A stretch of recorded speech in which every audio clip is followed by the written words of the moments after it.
Hello and welcome to the next part of this Spikeout full gameplay.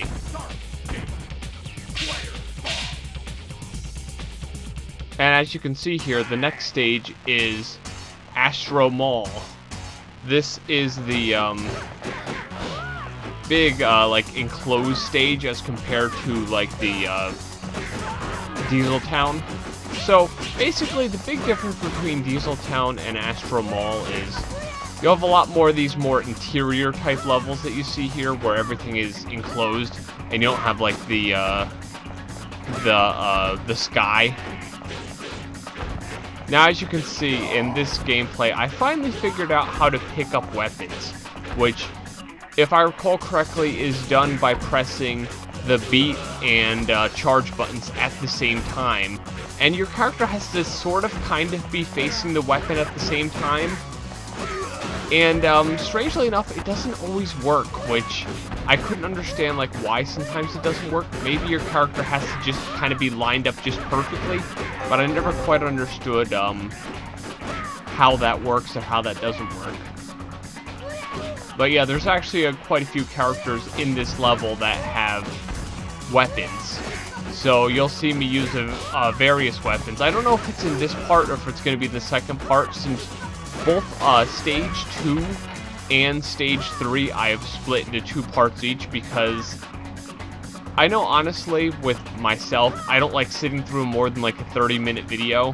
So instead of subjecting you to 45 to 50-minute videos, I split each of these big stages into 2. And if you could see me there just a little while ago when I was desperately trying to get the weapon there, my character was just attacking. That was kind of what I was talking to you about, where sometimes it kind of just doesn't work to pick up the weapons. It's just kind of random. But as I said, I'm just guessing you have to be just lined up. And I definitely like the different enemies that you face. You don't just have like the same generic guy over and over again, like in some beat-em-ups, which always was one of those things that I don't like too much. And for some reason, seeing this is reminding me of the game Dead Rising, because that game takes place in a mall, and this level does as well. But since this was released back in 1998, you didn't have as much of a free roam. And of course, if for some reason you're just joining me for the first time and you didn't see the first video, this game is running on my Sega Model 3 Step 2.1 arcade hardware with the digital soundboard too, which is providing the music that you can kind of hear in the background. And what you're seeing is me just desperately struggling to get this weapon, which it just didn't want to cooperate at all. And you see, finally it did. My guess is maybe she had to be lined up with the handle. It's not like any other games where you can just be at any part of the weapon and she'll just pick up the weapon. It'll just appear in their hand reversed or the right way. I guess maybe I had to be lined up with the handle, because if you saw when I was desperately trying to grab the knife at the wrong side, all she was doing is kicking and punching. But as I was saying, yeah, this is running on the real Sega Model 3 board. And I had somebody ask me after posting the intros if they had a Sega Model 3 board, if they could just pop the ROM board onto this. Now, as far as now I'm just going to address this really quick. As far as the time goes, it seems like some characters and some techniques will give you time, and other times you just don't seem to get it at all. And I can honestly tell you, I don't really fully understand how you do or do not get time. It seems like with certain combo attacks, you tend to get more time. And as I'd mentioned in the last video, the one with the yellow life stream is the boss.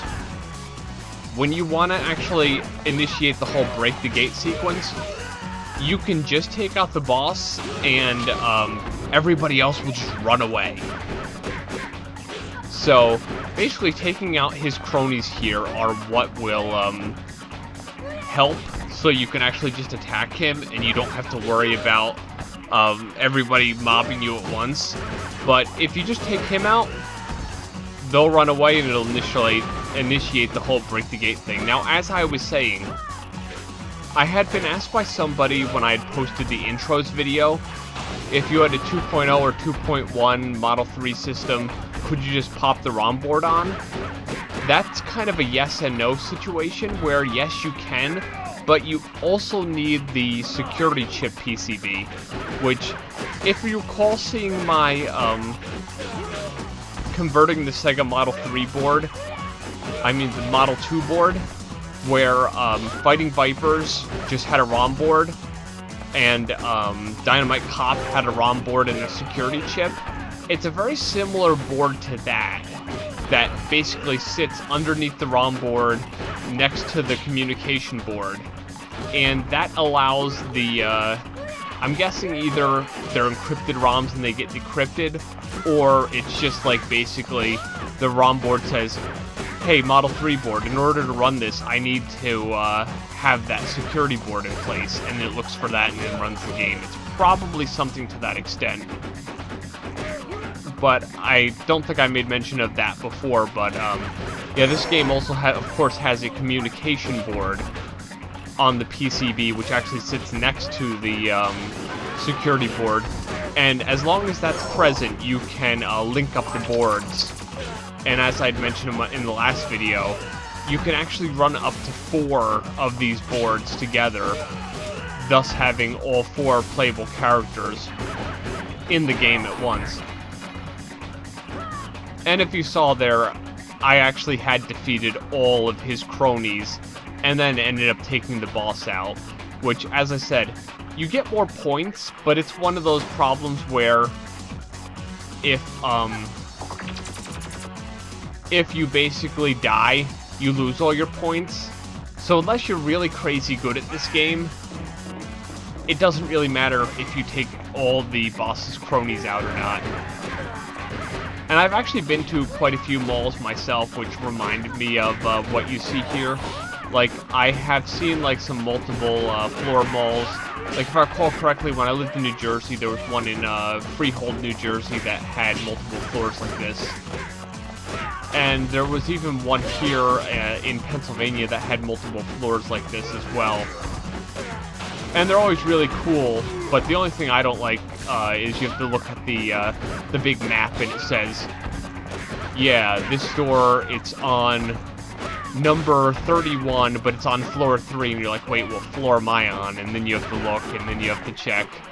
But, yeah, they're always really cool. And the one thing I did notice in this game, there are some stores, but unless they're Japanese stores, I didn't really notice, like a Macy's or a JCPenney or anything you would see in, like, one of our malls.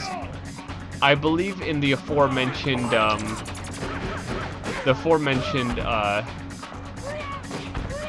Dead Rising, there actually were some, like, spoof stores. They weren't, like, the actual stores. They were just kind of spoofs of them, and it was actually pretty funny. And now this is one of those times, as I'd mentioned in the first video, where I had to use the map to see where the enemies were.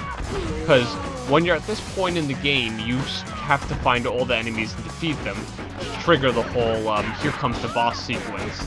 So if, let's say there's one guy, see how there's a couple guys and they're kind of, like, breaking from the pack there? If I were to defeat everybody and they were just to stay at the corner of the screen, the whole here comes the boss, break the gate, all that stuff will never happen, because, simply enough, if you don't have all of the characters defeated, you just won't trigger the boss even coming.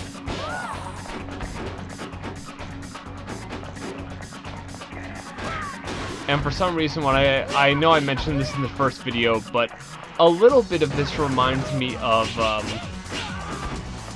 the game Dynamite Deca or Dynamite Cop, which of course Dynamite Cop was actually Dynamite Deca 2. And they're also Sega beat-em-up games, so I kind of get that same feel from these games. And as I had probably mentioned in my previous video, when I first played this game, I didn't have the whole soundboard thing working. So basically, I played a couple of the areas of Stage 1. And honestly, playing a game like this without the full music, it just gets a little bit boring, because just imagine you're walking through these streets and all you hear is the hi-yas and all the sound effects and everything and all the sounds of everyone getting hit. It just gets a little bit boring after a while, that all you're hearing is huh, huh, that's all you're hearing, and that's the audio. Whereas at least the music kind of gives it that like more of a fresh feel. And speaking of mall maps, if you saw on the wall there, it actually showed the mall map of Astro Mall here.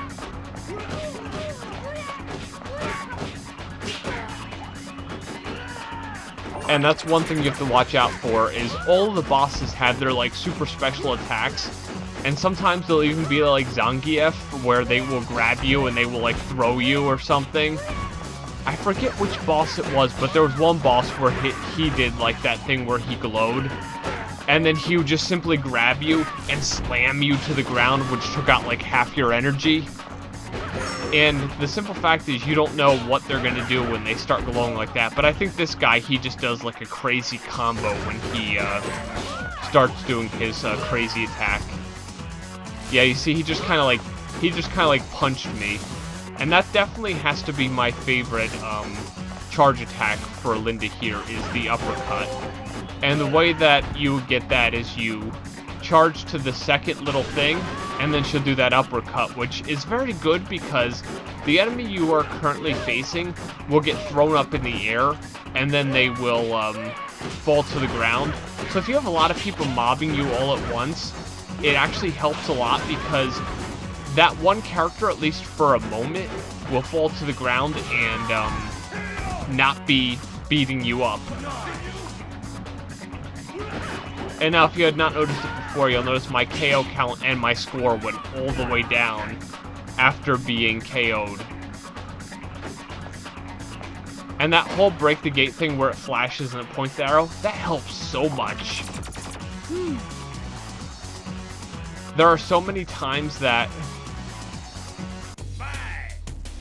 if it didn't point where the gate was, sure, the map helps, but sometimes that arrow helps you, because you're like thinking to yourself, okay, now where do I go? I defeated the boss, it's telling me to break the gate, and then you see the arrow and you're like, oh good, now I know. I think this is the area, yeah, this is the area where there's the fountain. And I know in one of the Dynamite Deca games, there was a fountain which you actually fought in, and it had like water spraying all around. And that's another reason why this level really reminds me a lot of Dynamite Deca. Which, in one of my next arcade videos, I want to be showing off Sega's other beat-em-up, Dynamite Deca EX Asian Dynamite, which is for the Sega Naomi. And the crazy thing is, if you put on the arcade mod BIOS and change it to USA region, it will actually just become Asian Dynamite. It drops the Dynamite Deca title. But I know on my Naomi board, with the early USA BIOS that it was equipped with, the game would simply not boot and just throw an error. But that's enough about that game. Let's kind of get back to Spikeout here.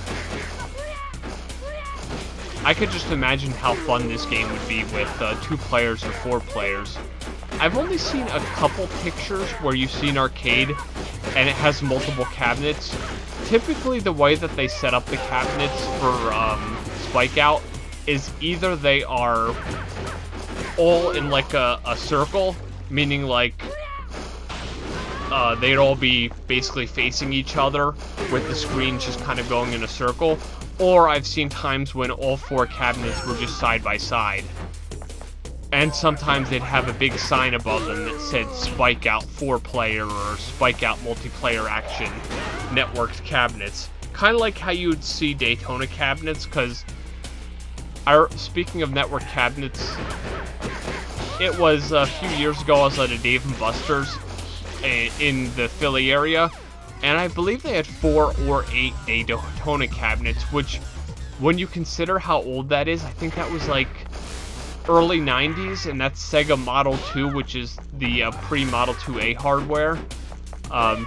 That's kind of cool considering they'd have a game that old, but that's the example of network cabinets I can remember seeing myself.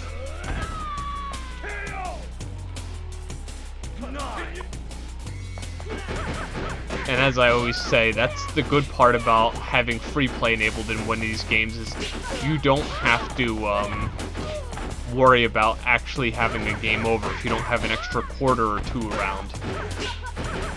And at least in this part of the level, who is the boss is actually really, really, really obvious. Because there are some levels I've played in this game where all of the guys and the boss are all the same size.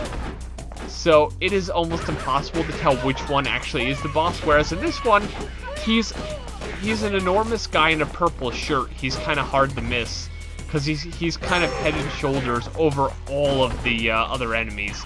So you kind of think to yourself, yep, that guy's definitely the boss. Those are just kind of those silly cronies who are going to try to beat me up while I'm trying to hit him. I'm not sure if he was doing a grab move or not there, but he was definitely doing something. But as I said, everyone has their super attack, and it always seems like the bosses have like an unlimited supply, unless maybe it's kind of one of those things where maybe it's a 60-second recharge. So after he doesn't use it for a while, he just gets them back. But you know, it's one of those things with any game. The enemy characters never have to charge things up or do button combinations like you do. So especially for special moves like that, you always they always have an easier time of it. And I've actually known some games where the boss will have unlimited special moves, and he never has to worry about, will I be able to get the good guys or not.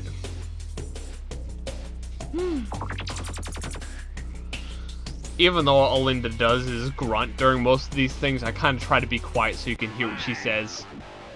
And all that guy ever says is a very annoyed sounding fight.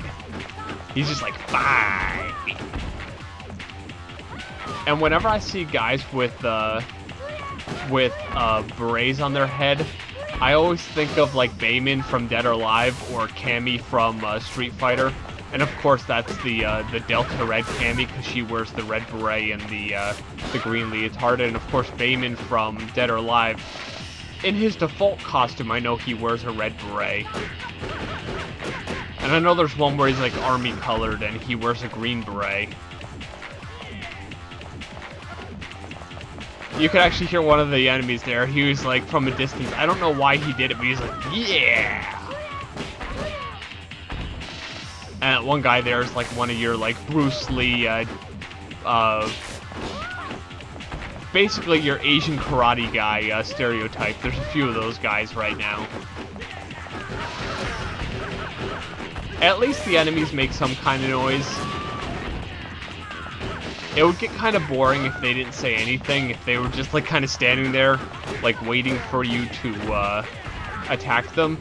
And for some reason that makes me think of the Jet Li game Rise to Honor, where Jet Li actually made mention that the reason why you only fight like one or two guys at a time is that's how like a martial arts movie tends to work, where if Jackie Chan or like Jet Li were fighting multiple characters at a time, like 4 or 5, that wouldn't really seem fair. So kind of what you get is the whole you're fighting 1 or 2 characters and everyone else is more or less kind of on the outside waiting, and that's what this game typically does. And of course I'm thinking of another game now. I'm starting to think of the Riot Simulator from Rockstar Games, State of Emergency, because that took place in a mall as well. And now it's calling this Sega Mall in the background there instead of Astro Mall, which is the name of the stage. And the cool part, I think it's gonna be in the part 2 of this footage, is there's actually a couple of Sega Easter eggs in this mall stage, which is actually pretty cool because, you know, it's a Sega game. And you have a couple of little extra Sega things. that was kind of weird that there was a break the gate and then there was a here comes the boss, but if you notice, this stage has 2 gates. This was one of those things where I had to use my map and because I was like, where is the boss? Where is he? If here he comes, and I realized, you kind of have to go through this gate to find the boss. I didn't realize that right away. And now this was one of the ones where I didn't realize this guy doing like the spin kicks, he's the boss. But the crazy part is all the other guys are actually bigger than him. But I guess when you look at him, he has like the best looking design of all of them. The rest are kind of generic, whereas he has like some real designs on his shirt. So you can kind of tell like he was the one given the more thought, whereas they're just generic enemies from the rest of the stage. They're really nothing special. And if I recall correctly, later in this stage, there's actually some enemies there's actually a boss who has knives in his hands which are permanent.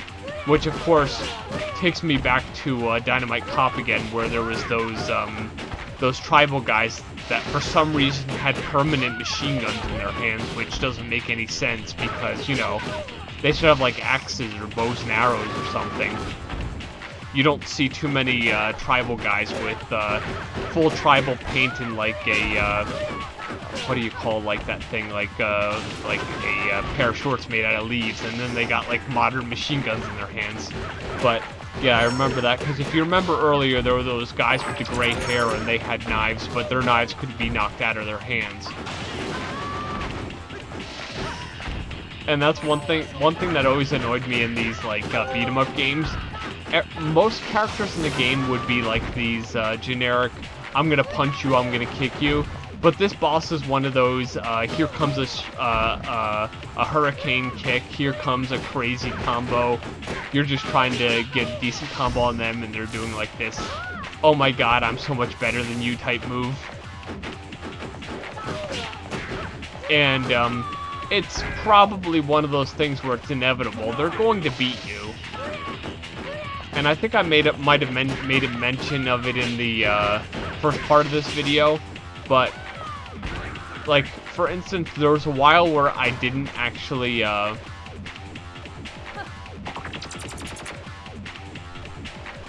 there's actually a while where I didn't have to continue, but it's like if you saw in that boss fight, I actually lost a whole life because that guy was just so crazy with his combos. And I believe, don't quote me here, but this will be the last part of the stage in this video. And then I will return with part 2 of this stage, and it will show the finish of it, which, as I said, includes a few nice Sega Easter eggs. And if you notice, some of the music here is not nearly as loud as the earlier parts. Which was kind of nice because like some of it was really like booming in your head. And you were like now happy that it's a little bit quieter.